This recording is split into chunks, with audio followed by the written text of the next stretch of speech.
다 같이 묵상 기도 드림으로 주일 예배를 하나님 앞에 함께 드리겠습니다. 다 같이 묵상으로 기도하시겠습니다. 복되신 주님, 은혜와 사랑을 감사드립니다. 지난 한 주간에는 비가 오는 날씨가 계속되었는데 오늘 이처럼 맑은 날을 허락해 주시고 우리가 건강한 모습으로 하나님 앞에 예배드리게 하여 주심을 감사드립니다. 인생을 살아가다가 때때로 우리에게도 비가 오는 날이 있을 때가 있습니다. 사방이 캄캄하고 또 모든 것들이 우울하게 느껴질 때 하나님, 그때에도 우리가 잘 참고 견디며 인내하여 마침내 좋은 날을 볼 수 있는 그런 성도들이 될 수 있도록 인도하여 주시옵소서. 이를 위하여 우리의 마음 가운데 하나님 인내를 주시고 하나님의 평강을 주시고 무엇보다 예수님을 본받는 자 되어질 수 있도록 하나님께서 저희들을 성장케 하시기를 원합니다. 예배를 통하여 저희가 더욱 주님을 사모하며 예배하오니 아버지 하나님, 이 예배를 통해 정말 예수님의 마음을 우리 안에 가지는 귀하고 복된 성도들이 되게 하여 주시옵소서. 함께 하시기를 간절히 원하오며 예수님의 이름으로 기도하였습니다. 아멘. 찬양 드리겠습니다. 마음이 상한 자를입니다.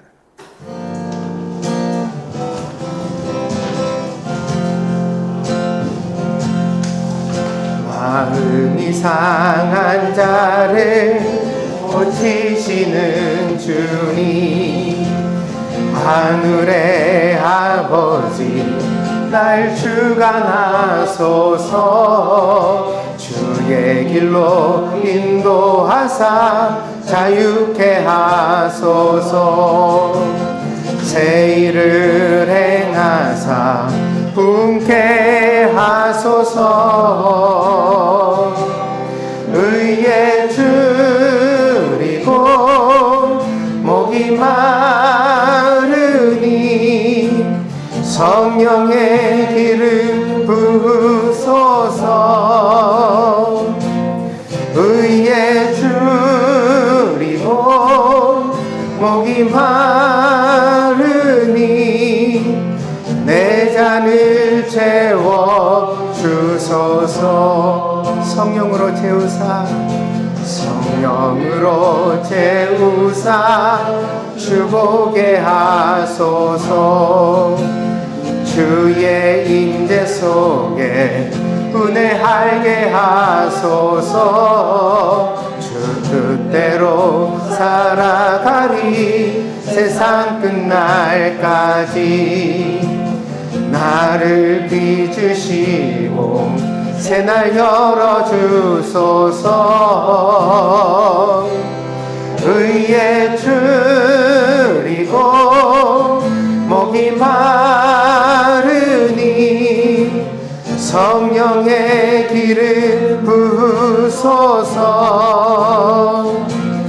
의에 줄이고 목이 마르니 내 잔을 채워 주소서. 의에 줄이고 목이 마르니 의에 줄이고 목이 마르니 성령의 기름 부으소서. 의에 줄이고 목이 마르니 내 잔을 채워 주소서. 이 시간에 우리 다 함께 기도하는 시간을 갖겠습니다. 먼저 기도할 것은 참 끈질게 끝나지 않는 우리 코로나 종식을 위해 함께 기도했으면 합니다. 어저께 일본에 11만 명이 넘는 환자가 나왔습니다. 한국도 계속해서 숫자가 늘고 있는데 제2의 팬데믹이 다시 오는 것 아니냐, 그렇게 사람들이 염려하고 있습니다. 이 모든 어려운 일들이 속히 지나가서 우리가 일상을 빼앗기는 일이 없도록, 그리고 이렇게 계속 만나서 예배드리고 또 성도 간의 아름다운 교제를 나눌 수 있는 그런 환경이 되어지도록 함께 기도하기를 원합니다. 방역을 위해 쓰는 분들에게 하나님 용기를 더하여 주시고, 또한 이 모든 코로나의 질병이 속히 끝나서 우리가 자유를 얻을 수 있도록 함께 기도해 주시기를 바랍니다. 두 번째로 기도할 것은 우리 교회에 투병 중에 있는 성도들을 위해 함께 기도했으면 합니다.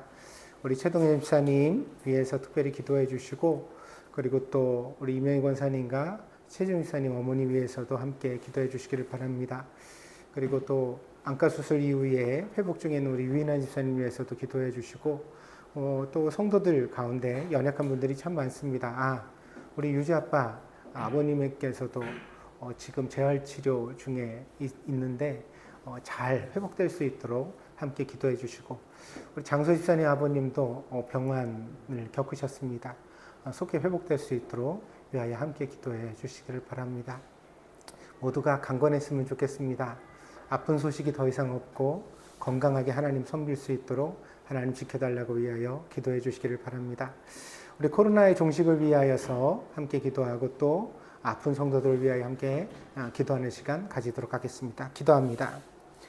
아버지 하나님, 은혜와 사랑을 감사드립니다. 오늘 귀한 예배를 허락하시고 우리가 함께 나와 하나님 앞에 예배드리기 전에 먼저 아버지 하나님 중보를 필요로 하는 자들을 위하여 우리가 아버지 하나님 사랑의 마음을 가지고 함께 기도로 나아갑니다. 먼저 아버지 하나님, 이 어려운 시대 가운데 하나님께서 긍휼히 여겨주시기를 원합니다. 2년여가 넘도록 계속된 코로나로 인하여 많은 사람들이 목숨을 잃었고 지금도 잃어가고 있습니다. 아버지 하나님, 새로운 팬데믹을 막기 위하여서 많은 사람들이 불철주야 정말 주님 앞에 애쓰고 수고하고 있습니다.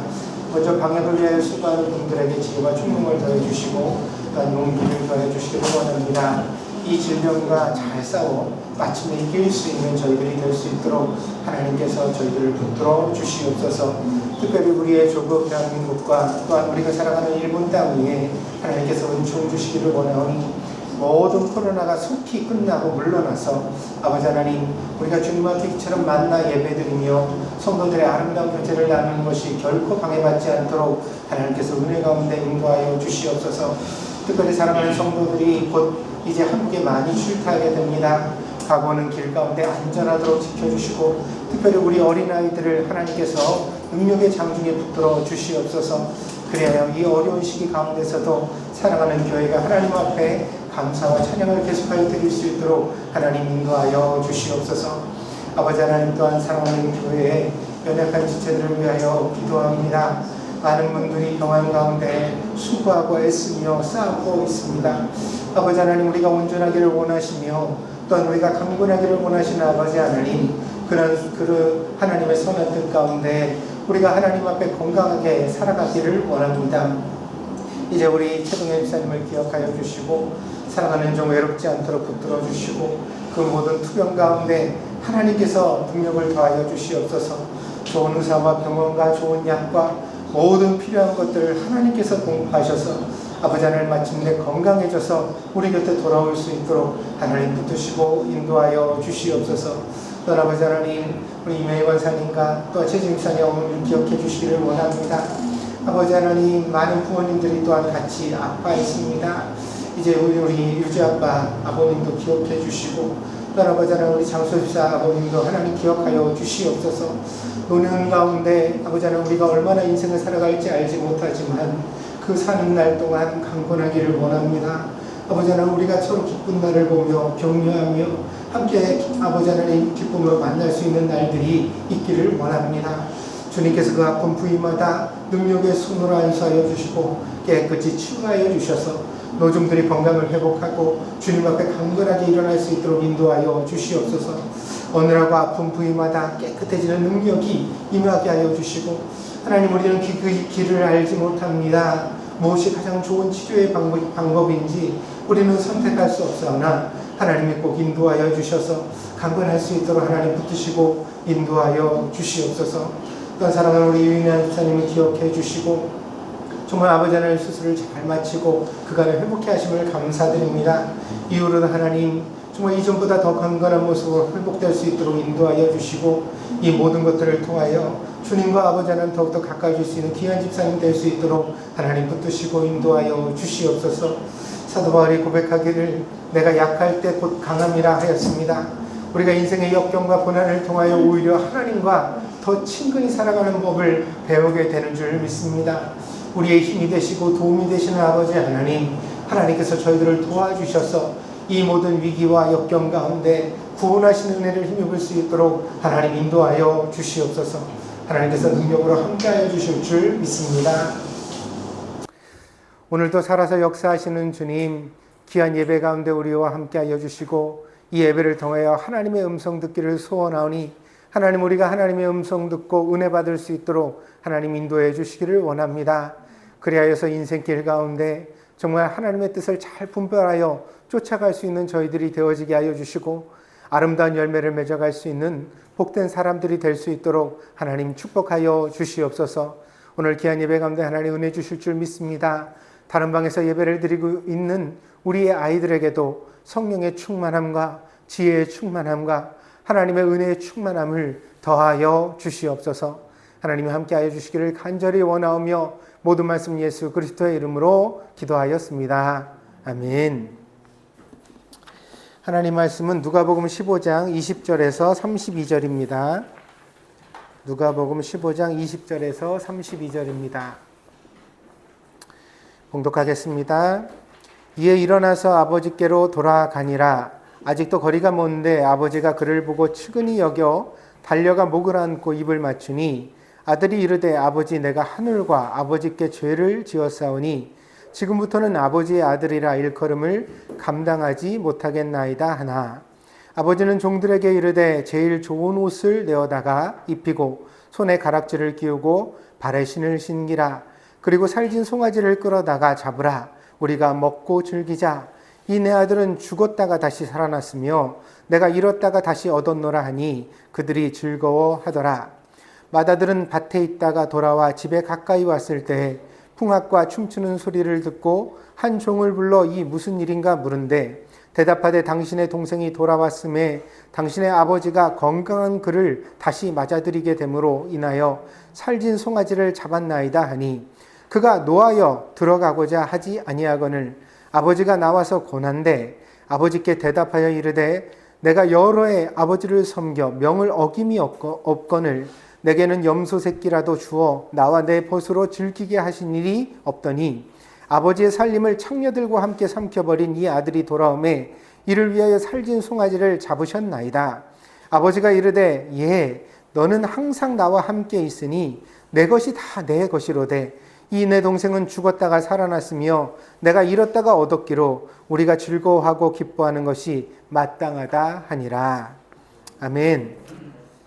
히카리가오카 공원은 벚나무와 은행나무로 유명합니다. 특별히 봄에 4, 5월에는 벚꽃이 사방에 흐드러지는데 막 바람에 휘날리는 벚나무의 꽃잎을 이렇게 맞으면서 길을 걷다 보면 참 황홀하기까지 합니다. 우리가 참 좋은 곳에 살고 있는 것 같습니다. 그렇게 나무에 꽃이 만발하면 사람들이 그 밑에 모여 소풍을 즐기고 도시락을 먹습니다. 공원 주변의 음식점들은 이런 하나미를 위해 특제 도시락을 만들기도 하는데 꽃잎을 장식하기도 하고 그렇죠. 참 이채롭기도 하고 또 보면서 야, 벚나무가 장사를 도와주는구나 그런 생각을 하기도 합니다. 사람의 인생도 나무와 비슷한 점이 있습니다. 누군가 인생에서 꽃이 흐드러지게 되면 그 주변에 사람들이 몰려듭니다. 그래서 꽃이 핀 인생은 주인공이 되죠. 그 밑에서 사람들이 탄성도 자아내고 휴식도 얻고 도움도 받습니다. 여러 사람들에게 유익을 주는 그런 사람이 됩니다. 그러나 조금 비껴 생각하면 인생의 꽃은 순식간에 지나가고 주인공은 항상 다음 차례를 기다리고 있습니다. 어떤 사람도 영원히 주인공인 사람은 없습니다. 큰 회사에 취직했을 때 내가 주인공인 것 같죠? 또 회사에서 막 제일 먼저 승진하고 막 상을 받을 때 내가 주인공인 것 같습니다. 여자들은 결혼할 때 웨딩드레스를 입으며 주인공인 것 같죠? 또 아이가 처음 태어났을 때 자기가 주인공인 것처럼 느끼기도 합니다. 근데 이 모든 것들이 속히 지나가거든요. 어떤 인생도 계속해서 꽃만 피어나는 인생은 없습니다. 자기 인생에서 꽃이 지면 비로소 사람은 그 실체를 드러냅니다. 그래서 몰려들었던 구경꾼들이 다 떠나가고 혼자 홀로 한적하게 남았을 때, 그래서 여러분 늦봄에 이제 공원을 걸어서 산책을 가보면 막 이제 그 4월 달에 서리가 날리기도 하고 그러잖아요. 그리고 막 비가 내리기 시작하고 그러면 막 벚꽃이 탁 떨어져 내리죠. 그리고 앙상한 나무에 아직 새싹이 막 이제 돋으려고 그러고 그럴 때 그 나무의 실체가 그대로 드러나는 것을 볼 수가 있습니다. 조금 슬픈 느낌이 들죠. 그렇게 화려하던 꽃은 어디 갔을까? 그러나 나무는 꽃을 지나야 열매를 만나게 됩니다. 꽃이 핀 채로 열매가 맺는 나무는 없거든요. 사람도 그렇습니다. 꽃이 한창인 시절에는 꽃이 전부인 것 같지만 사실 그것은 덧없다는 사실을 알아야만 합니다. 화려한 시절이 지나고 비로소 외로운 날이 왔을 때 우리는 인생의 열매가 무엇인지를 확인할 수 있습니다. 그래서 오늘 이 예배를 드리며 여러분 인생의 열매가 과연 무엇일까 한번 생각해 보시기를 바랍니다. 이미 그 열매를 거두어야 할 때를 맞이하는 분들도 있고 아직은 꽃이 흐드러진 분들도 있습니다. 그러나 과연 내가 이 모든 시기를 지나 어떤 열매를 맺을까 한번 생각해 보십시오. 청춘과 돈과 능력과 인기가 있던 시절이 지나가고 그건 지나갑니다. 그리고 나중에 결국 나에게 마지막 남는 게 과연 뭘까? 뭐가 남을까? 흘러가는 세월을 한탄만 할 것이 아니라 그 세월 속에서 나는 과연 무엇을 남기고 있는가 돌아보는 지혜가 있어야 되겠습니다. 분명 여러분다운 열매가 있을 것입니다. 그것이 뭔지는 모르겠습니다. 그러나 여러분들이 그것을 지금부터 잘 생각하고 잘 가꾸고 소중하게 여겨서 놓치지 않는 여러분이 되어지기를 바랍니다. 그래서 어떤 사람들은 화려한 꽃에 취해가지고 막 자랑하다가 자기가 막 뭔가 된 줄 알고 막 기고만장하다가 어느 순간인가 그 꽃이 다 지나갔을 때 초라한 모습이 나타나니까 견디지 못하는 사람들이 있거든요. 자기한테서 열매를 발견할 수 없는 거죠. 앞만 봐도 자기에게 아무것도 없는 거예요. 그런 인생이 되지 않는 것, 그것이 바로 우리가 교회에 나오고 하나님 말씀을 듣는 이유라고 생각을 합니다. 누가복음 15장은 사람들이 흔히 돌아온 탕자의 이야기라고 말을 합니다. 그러나 이 이야기의 맥락을 가만히 살펴보면 그것만이 아니라는 것을 알 수가 있습니다. 오늘 이 누가복음 15장이 시작되는 배경을 누가는 이렇게 설명합니다. 1절, 2절입니다. 모든 세리와 죄인들이 말씀을 들으러 가까이 나오니 바리새인과 서기관들이 수군거려 이르되 이 사람이 죄인을 영접하고 음식을 같이 먹는다 하더라. 당시 예수님은 의문의 존재였습니다. 가문이 훌륭한 것도 아니고 학벌이 좋은 것도 아닌데 갑자기 나타난 이 예수가 유대교의 위선을 날카롭게 지적하고 성경의 지혜를 아주 쉽게 풀어 대중에게 가르쳤습니다. 때문에 백성들에게도 호불호가 갈렸습니다. 어떤 사람들은 예수님이 정말 훌륭하다고 칭찬을 했지만 어떤 사람들은 말만 잘하는 말쟁이라고 비난하기도 했습니다.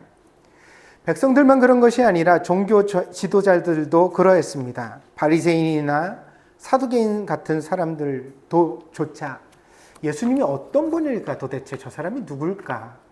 설교를 듣고 있으면 감동적인데 뭔가 배우는 게 있고 깨달아지는 게 있는데 그렇다고 이 사람을 내가 스스로 믿고 따를 만큼 과연 이 사람이 정말 괜찮은 사람일까?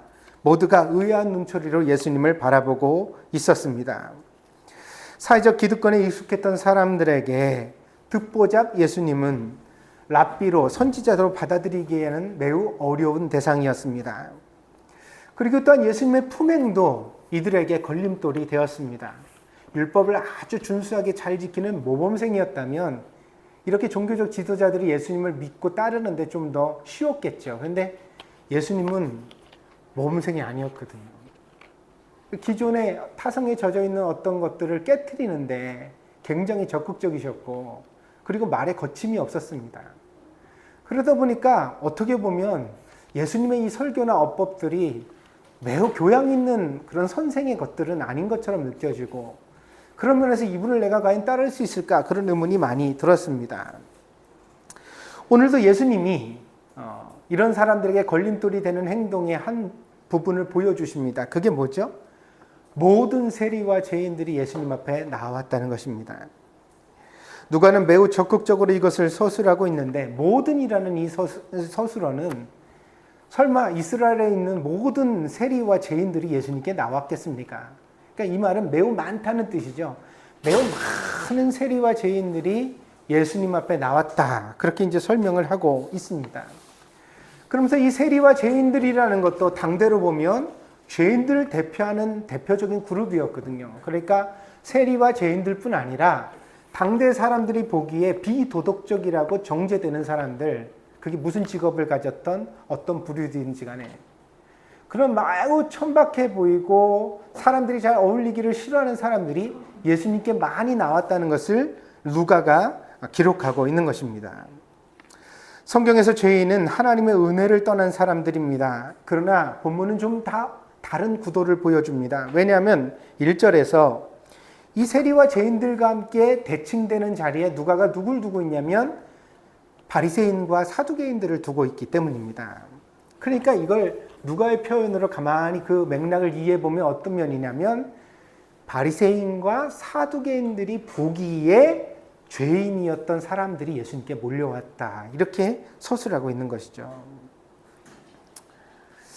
예수님은 오늘 누가복음 15장의 이야기를 통하여 이 죄인에 대한 정의를 새롭게 다시 하십니다. 그래서 성경에서 죄인이라고 하면 하나님의 반대편에 서는 사람들로 그렇게 정죄되는 게 보통인데 오늘 예수님은 이 죄인들을 뭐라고 표현하시냐면 하나님께서 잃어버린 자들이다. 그래서 제가 오늘 누가복음 15장을 여러분에게 프린트해 드렸는데 거기 보면 빨간 글씨가 나오지요. 거기 보면 잃어버렸다는 표현을 예수님이 계속 반복하시는 것을 볼 수가 있습니다.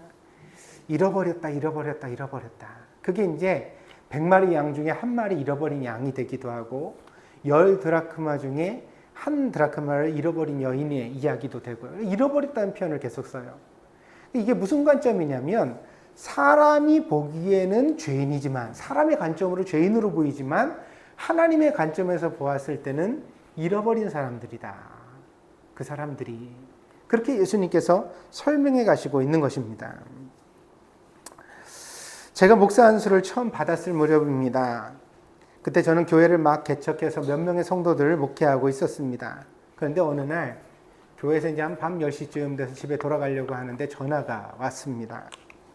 우리 교회 성도인데 술에 취해가지고 혀가 돌아가서 그렇게 전화가 왔어요. 목사님 그러고 부르는데 벌써 혀가 돌아가가지고 그러면서 저한테 막 이런저런 얘기를 막 하는 거예요.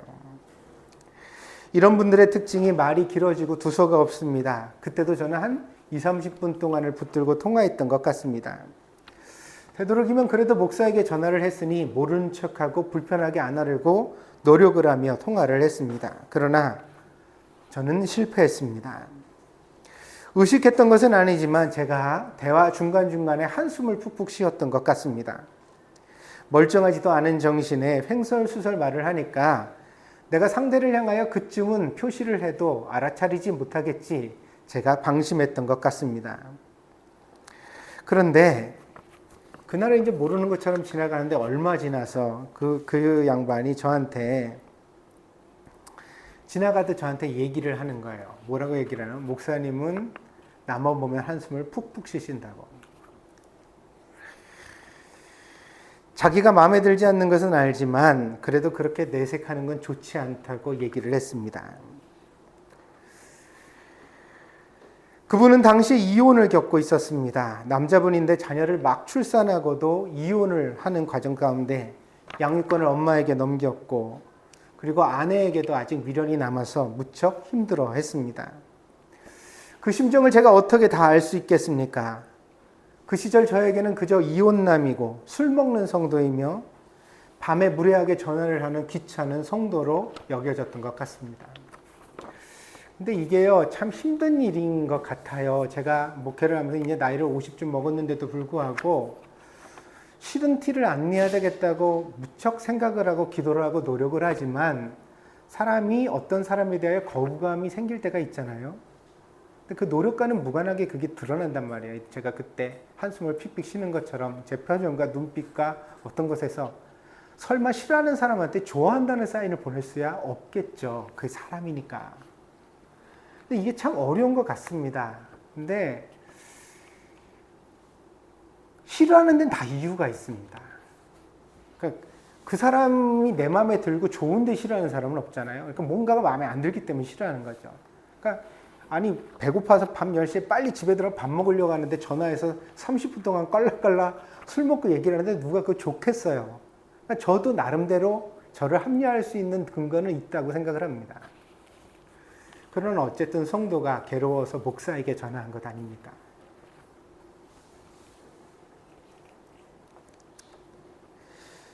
변명할 일이 아니었습니다. 사람은 누구도 죄인으로 태어나지 않습니다. 물론 기독교의 교리적으로는 우리 모두 원죄를 물려받아 죄인으로 태어납니다. 그러나 바리새인과 사두개인들이 정의 내리는 죄인, 다시 말해서 누군가로부터 멸시받고 천대받고 차별받고 손가락질 당해도 마땅한 사람으로 세상에 태어나는 사람은 없다는 것입니다. 우리가 죄인들이라고 부르는 사람들도 누군가의 아들과 딸이었고 그 주변의 사람들에게는 사랑받아 마땅한 사람들이었다는 사실입니다. 그러나 인생이 녹록하지 않았고 기구한 사연들이 쌓여서 어떤 순간인가 사람이 인생이 힘들어지는 거죠. 그러다 보니까 욕심도 부리게 되고 죄도 짓게 되고 실수도 하게 되고 그런 과정을 통해서 누군가의 인생이 망가지는 것입니다. 예수님은 이런 사람들이 자기에게 가까이 오는 것을 거부하지 않으셨습니다. 아니, 오늘의 본문을 보면 예수님은 오히려 그들이 하나님 나라에 관심을 갖고 예수님 말씀을 들으러 오는 것을 매우 기쁘게 여기셨습니다. 그래서 예수님이 오늘 본문에서 그렇게 표현을 하시는 거죠. 죄인이 회개할 때 천국에서는 잔치가 벌어진다. 하나님께서 기뻐하신다. 사랑하는 여러분, 복음은 죄인을 위한 기쁨의 소식입니다. 복음의 역설은 스스로 의인이라고 생각하는 사람들은 오히려 복음에서 멀어지고 스스로 죄인이라고 인정하고 하나님의 자비를 구하는 사람들에게 오히려 복음은 풍성하게 역사한다는 것입니다. 그러므로 교회는 본래 삶이 망가지고 인생이 꼬인 사람들에게 더욱 활짝 문이 열려져야 되고 그리고 그런 사람들을 위하여 함께 노력하는 공동체가 되어야 하는 것입니다. 근데 이게 태생적으로 큰 어려움을 내포하고 있는 거죠. 제가 얘기 드리잖아요. 그게 싫어하는 사람은 싫어할 이유가 있다고, 그런 행동을 한다고, 그런 모양이 있다고. 근데 그런 사람을 끌어안아야 우리가 교회가 되는 것이거든요. 그러니까 그 과정이 우리들에게 쉽고 좋기만 한 것이 아니에요. 그래서 교회에서 막 이렇게 잘 어울리고 말이 통하는 사람들이 함께 모여서 막 친목이 도모되어지고 교제가 활발히 일어날 때 물론 기쁘지만 그것만으로는 교회 역할을 충분히 감당하고 있다고 말할 수가 없습니다. 그럼 교회는 어떠해야 하냐? 싫은 사람만 모일 수는 없겠죠. 그러나 그 중에서 그렇게 친목이 도모되고 좋은 사람들이 함께 손을 맞잡고 자기와 다른 사람, 생각이 틀린 사람, 용납하기 어려운 사람, 내가 볼 때 이해가 잘 안 가는 사람, 그런 사람들조차 끊어내려는 노력이 계속되어야 그래야 비로소 교회는 교회다운 능력을 회복하게 된다는 것입니다. 죄인들의 죄를 사랑할 수는 없겠지만 적어도 죄인들을 아끼고 사랑하는 마음이 없으면 교회는 예수님의 몸이 될 수 없는 것입니다. 그러므로 여러분의 모임에서 완전한 사람들만 좋아하는 것을 경계하시기 바랍니다.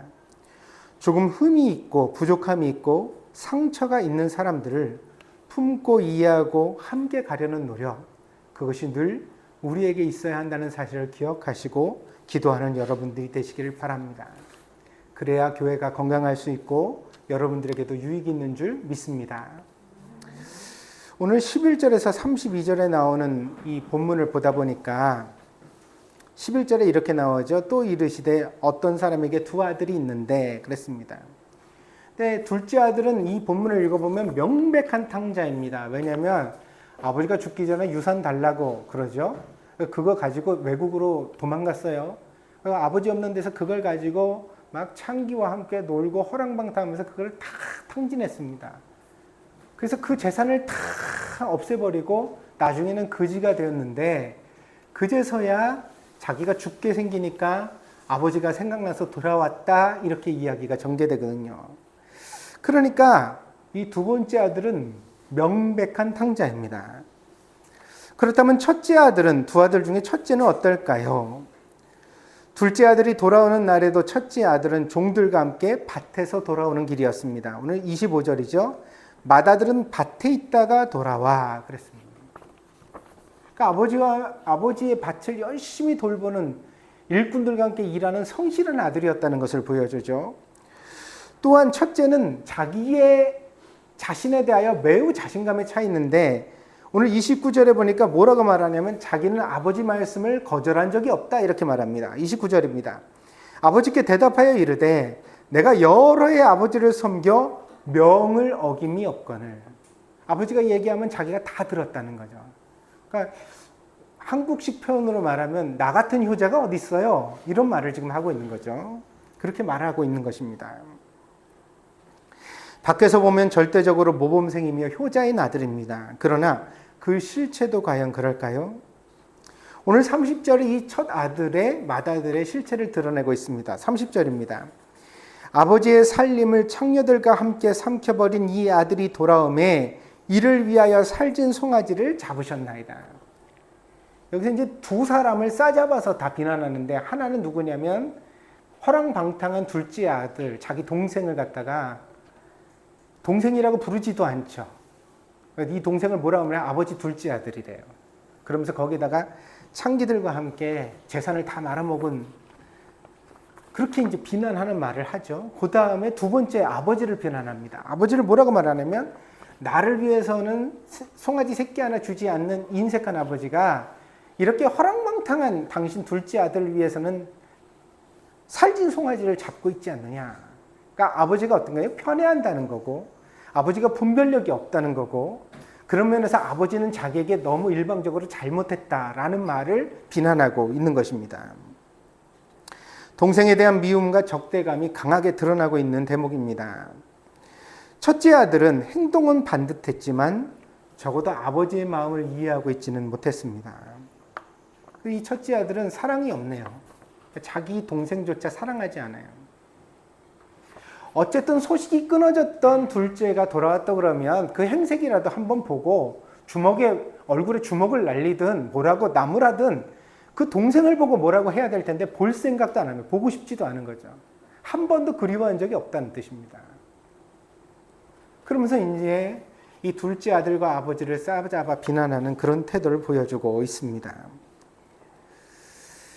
그가 아버지에게 대들고 있는 장면은 유대인들을 매우 당혹스럽게 만들었습니다. 왜냐하면 오늘날에는 이 정도는 아들이 아버지께 할 수 있는 언행이라고 생각을 해요. 근데 여러분 지금으로부터 2000년 전의 고대사회 속에서는 아버지는 그 자식을 매로 때리다가 죽여도 죄를 받지 않아요. 왜냐하면 그 아들이 아버지께로 나왔다고 생각하기, 아버지에게 그런 권위가 있다고 여겼기 때문에. 근데 어떻게 이런 시절에 아버지에게 감히 말대꾸를 하느냐 이거예요. 그래서 오늘 우리가 느끼는 감정과 2000년 전에 유대인들이 이 예수님의 설교를 들으면서 느꼈을 감정은 매우 달랐습니다. 무슨 얘기냐면 둘째도 나쁜 놈이면 첫째도 나쁜 놈이에요. 그러면서 분개했을 거라는 거예요. 한마디로 한국식 표현으로 호로자식이라고 느꼈을 것입니다. 사람들은 책에 길이 있다고 흔히 말을 합니다. 여러분 책에 길이 있습니까? 책에는 길이 아니라 글이 있습니다. 글은 길을 찾는 것에 도움은 되지만 길 자체는 아닙니다. 글로만 길을 찾는다는 것은 쉽지도 않고 바람직하지도 않습니다. 제가 독서를 반대하는 것은 아니지만 독서 만능주의는 조심해야 합니다. 그래서 책으로만 모든 것을 배운 사람처럼 위험한 사람도 없습니다. 그거 그렇게 좋은 일 아닙니다. 왜냐면 책이라는 것은 실증돼야 그 가치가 입증되는 거거든요. 글로 뭘 배우고 나면 그걸 한번 몸으로 해봐야 되고 경험해봐야 합니다. 사람은 글로만 모든 것을 배울 수 있을 만큼 지혜로운 존재가 아닙니다. 결과적으로 아무리 좋은 책을 만나도 자기 인생을 통해 경험한 후에야 비로소 사람은 다시 배우고 깨우치게 되는 것이 보통입니다. 그것이 우리 인생입니다. 그래서 제가 말씀드리는 거예요. 부모님들이 자식에게 아무리 좋은 조언을 많이 던져도 그 조언으로만 자식들이 지혜로운 인생을 살아갈 수는 없어요. 결국은 자기가 살아봐야 되죠. 경험을 봐서 배우게 되어지는 거예요. 그러니까 부모가 말해준 것이 조금 도움은 되겠죠. 그러나 여러분, 내 말대로 안 한다고 너무 답답해하지는 마세요. 그게 인생이니까. 여러분도 여러분 부모가 말씀해 주시는 대로 안 살았어요.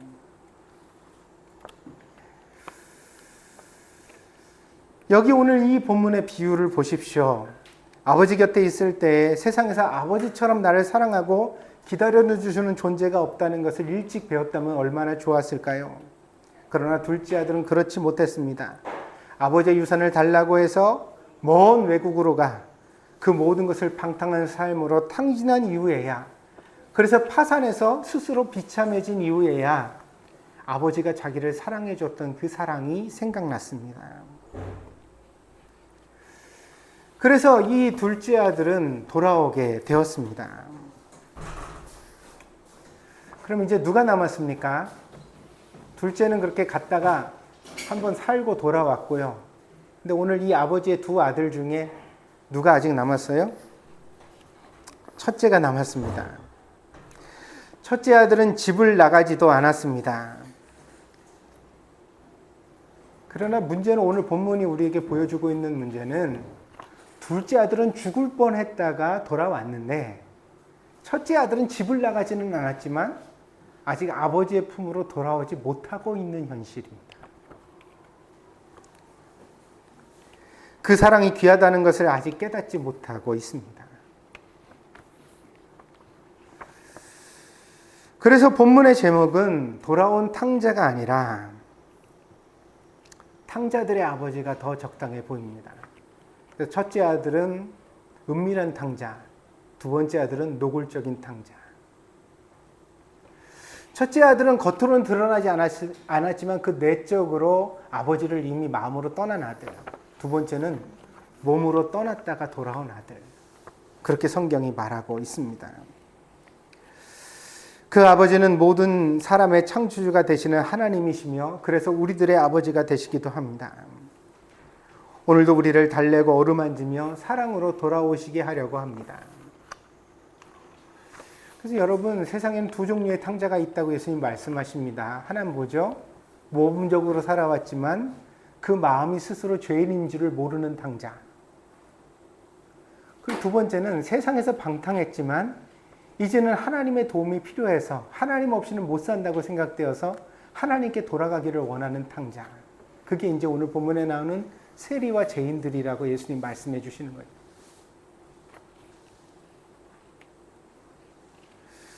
오늘도 하나님은 우리에게 말씀하십니다. 술 좀 그만 마시라고, 돈 버는데 너무 그렇게 목매어 매달리지 말라고, 건강 상하게 살지 말라고, 혼자 마음 졸이다 애쓰다가 망가지는 인생 되지 말라고. 예수님 그러시죠. 나는 내가 송아지 아까워 못 먹고 친구들과 못 노는 것 원하지 않는다. 송아지 먹어라. 친구들과 놀아라. 밭에 나가 일만 하는 인생, 그거 내가 너한테 원한 거 아니다. 네가 스스로 그렇게 살았을 뿐이다.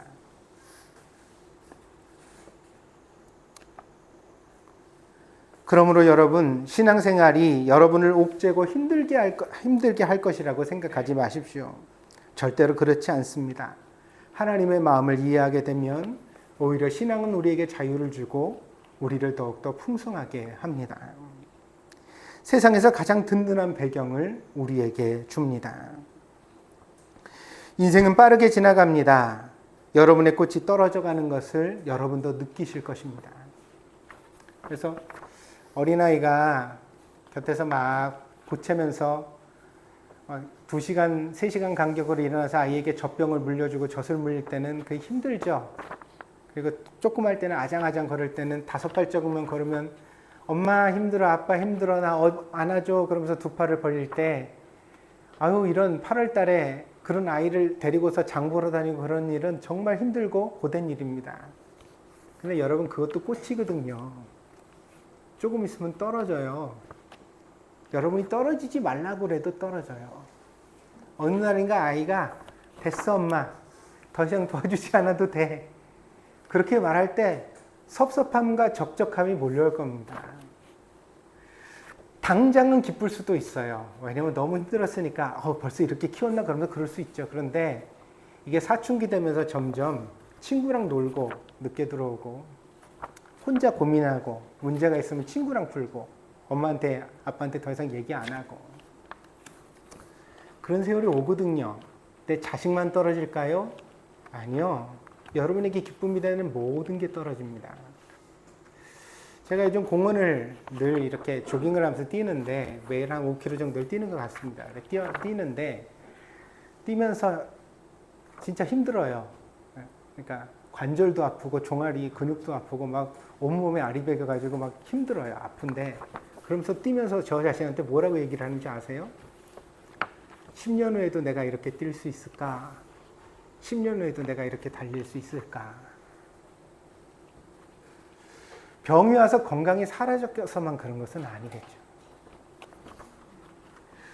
점점 모든 것이 노쇠해져 갈 겁니다. 우리 교회에서 눈 좋은 사람을 제가 제일 대표적으로 알고 있는 게 우리 장서 집사님이거든요. 눈이 너무 좋아가지고 또 눈도 부리부리해요. 눈빛을 보고 있으면 그래. 근데 얼마 전인가 안과를 다녀왔거든요. 그래서 안과를 다녀왔는데 장 집사님이 뭐라 그러냐면 안과 의사가 노안이 오고 있다고 그러는 거예요. 충격. 아니 우리 장서 집사가 노안? 이게 말이 돼? 그래서 안경을 써야 되느냐, 아직 그 정도는 아니다 뭐 이런 얘기를 듣고 왔다 그러는데 시작되면 좋아지진 않습니다. 이미 떨어지고 있는 거야. 꽃잎이 떨어지고 있는 거죠.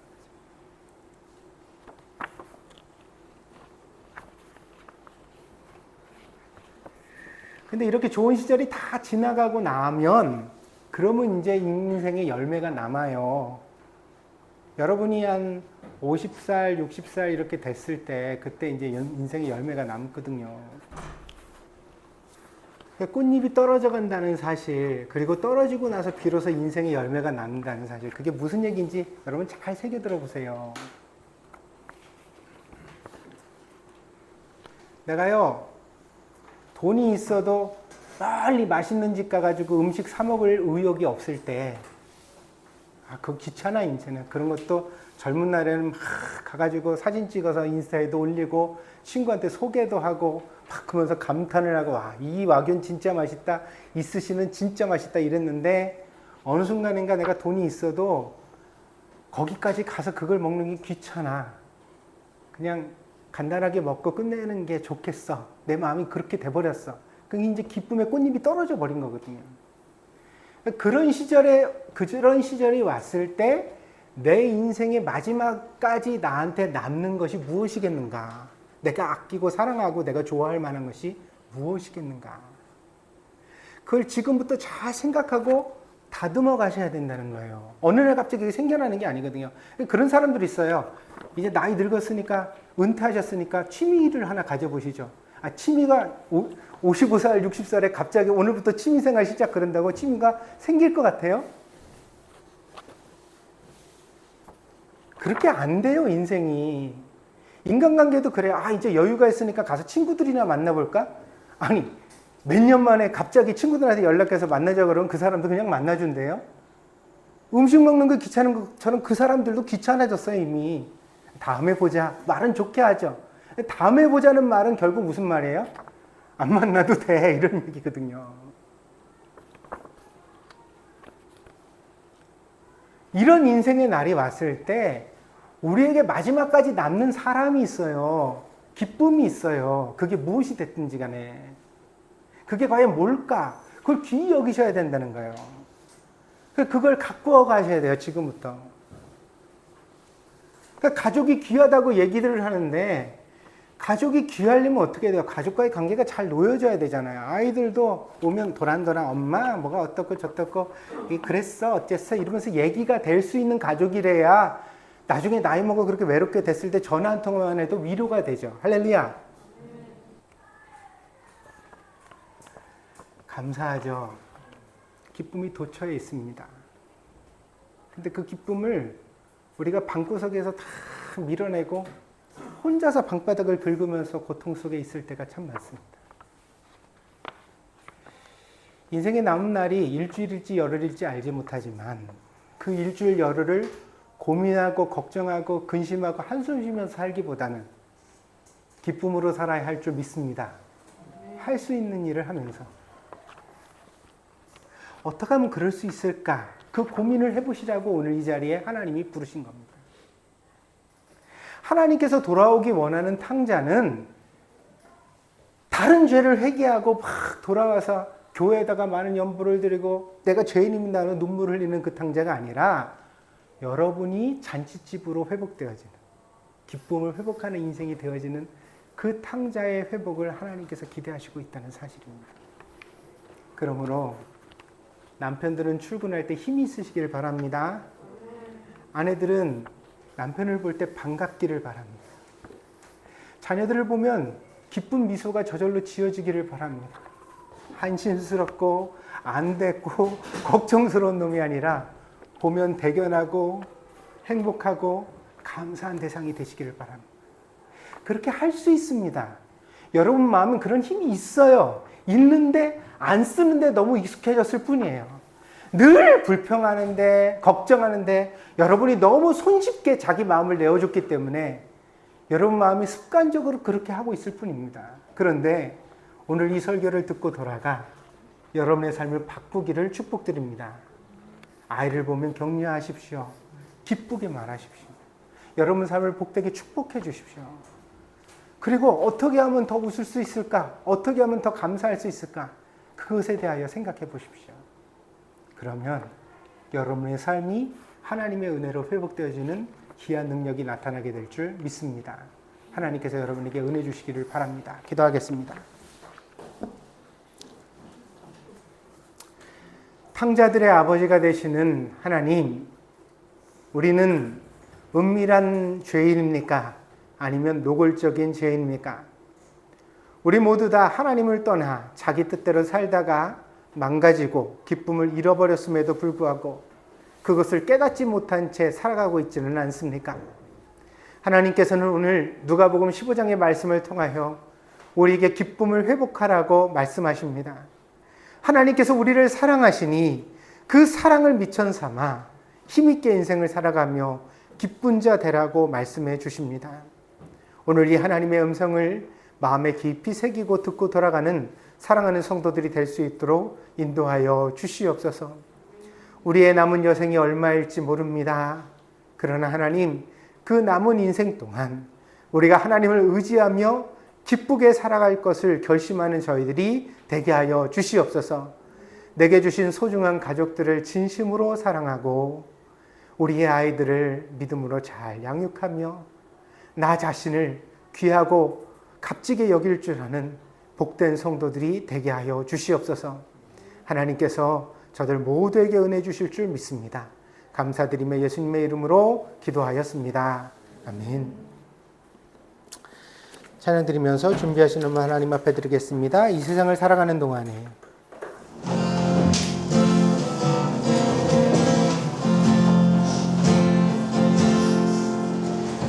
이 세상을 살아가는 동안에 나의 힘을 의지할 수 없으니 기도하고 낙심하지 말 것은 주께서 참 소망이 되시니라.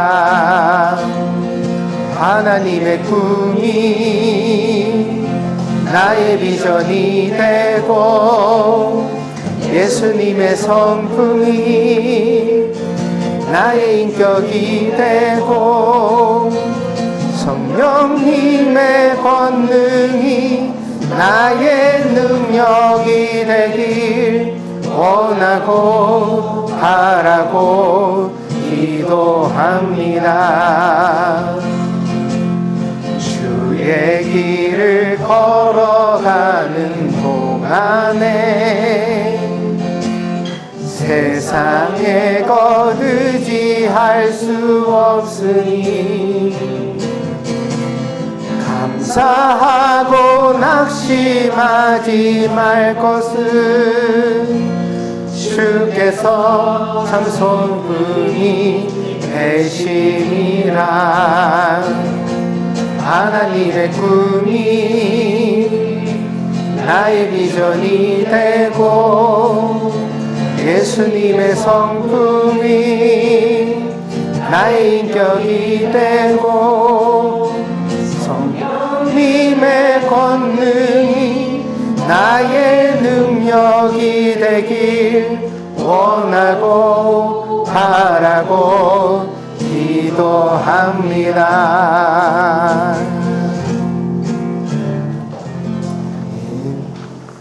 우리 아이들 가서 오라고 해주세요. 같이 축도받도록 그렇게 하죠. 광고 말씀드리겠습니다.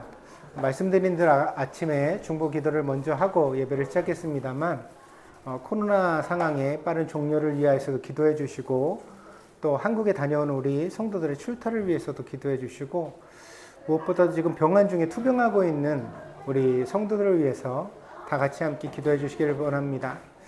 우리 최동훈 집사님 위해서 잠시 함께 먼저 기도하도록 하겠습니다. 기도합니다. 아버지 하나님, 사랑하는 종을 하나님께서 붙들어 주시기를 간절히 원합니다. 우리 최동훈 집사님 지금 한국에서 투병하고 있는 가운데 하나님, 그 모든 지난 주간에 아프고 힘들었던 과정들 하나님께서 다 아실 줄 압니다. 아버지 하나님, 사랑하는 종을 붙들어 주시고 그 마음의 아버지 하나님 불안함과 두려움을 하나님께서 잘 평강으로 바꾸어 주시옵소서. 무엇보다도 귀한 의사와 병원과 새로운 모든 치료법 가운데 하나님께서 꼭 은혜 주시기를 원합니다. 아버지 하나님, 사람은 그 길을 알지 못합니다. 아무도 가보지 못한 길을 사랑하는 집사님이 혼자 걸어가는데 아버지 하나님, 예수님께서 그 손 꼭 잡고 인도해 가시기를 원합니다. 하나님 붙들어 주시기를 원합니다. 그래야 해서 가장 좋은 길 선택할 수 있도록 사랑하는 종에게 가장 유익한 길을 얻을 수 있도록 하나님 그 길을 인도하여 주시옵소서.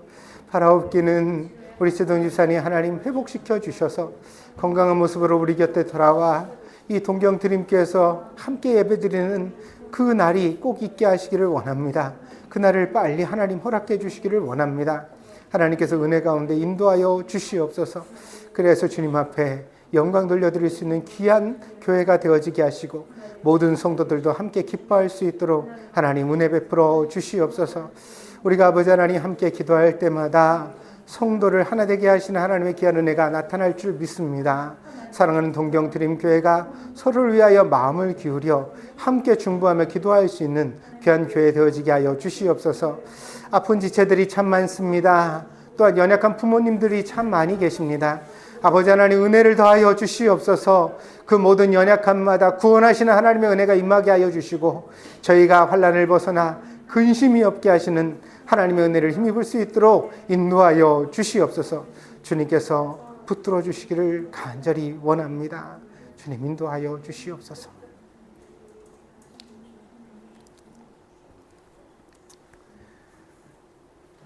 내가 산을 향하여 눈을 들리라. 나의 도움이 어디서 올꼬? 나의 도움이 천지를 지으신 여호와에게서로다. 오직 하나님만이 나의 도움이시며 나의 힘이 되시는 줄 믿습니다. 오늘 저희가 그 하나님을 의지하여 기도하오니 하나님, 저희의 기도가 땅에 떨어지지 않게 하시고 하나님의 보좌를 움직여 마침내 응답되는 귀한 기도 되어줄 수 있도록 축복하여 주시옵소서. 아버지 하나님, 우리가 세상에서 부귀와 성공을 구한 것이 아니라 세상에서 명예를 구한 것이 아니라 사랑하는 성도의 건강을 구하였습니다. 우리의 형제가, 우리의 아버지가, 우리의 어머니가 건강하기를 하나님 앞에 구하였습니다. 아버지 하나님, 이 기도가 꼭 상달되어지고 응답받는 기도가 될 수 있도록 인도하여 주시옵소서. 그래야 우리가 하나님 앞에 감사하게 하시고 더욱 큰 믿음을 가지고 주님을 섬길 수 있는 담대한 교회가 될 수 있도록 인도하여 주시옵소서. 오늘도 사랑하는 성도들이 주님 앞에 귀한 것 구별하여 드렸습니다. 아버지 하나님, 형식이 아니라 물질이 아니라 사랑하는 성도들의 마음을 주님 앞에 드리기를 원합니다. 이것이 쓰여지는 곳곳마다 하나님의 놀라운 역사가 나타나게 하시고 교회가 세워지게 하시고 복음이 증거되어지는 놀라운 능력이 드러날 수 있도록 축복하여 주시옵소서. 뿐만 아니라 귀한 것을 하나님 앞에 드린 사랑하는 성도들마다 그 삶을 복되게 하셔서 저들의 일평생 부족함이 없게 하시고 늘 하나님 앞에 감사하며 찬양하며 살아가는 아름다운 인생 될 수 있도록 축복하여 주시옵소서. 긍정을 마음에 품어야 하는데 우리의 마음이 길들여지지 않는 짐승처럼 잘 다스려지지 않습니다. 하나님, 정말 기뻐하고 싶고 감사하고 싶은데 자꾸만 마음 깊은 곳에서 불평과 원망과 나쁜 마음들이 올라옵니다. 우리의 길들지 않는 마음을 다스려 주실 수 있는 분은 내 자신이 아니라 하나님이신 줄 믿습니다. 주의 성령을 통하여 우리의 마음을 다스려 주시옵소서. 그리하여 긍정을 보게 하시고 감사하게 하시고 기쁨을 누리게 하여 주시고 우리의 삶 가운데 빛나는 저희들이 될 수 있도록 인도하여 주시옵소서. 부부가 서로 존경하며 사랑하여 살아가게 하시고 자녀를 정말 기쁨으로 아름답게 양육하게 하시옵소서. 이 아이들의 모든 유년의 시절이 빛나는 추억이 될 수 있도록 축복하여 주시옵소서.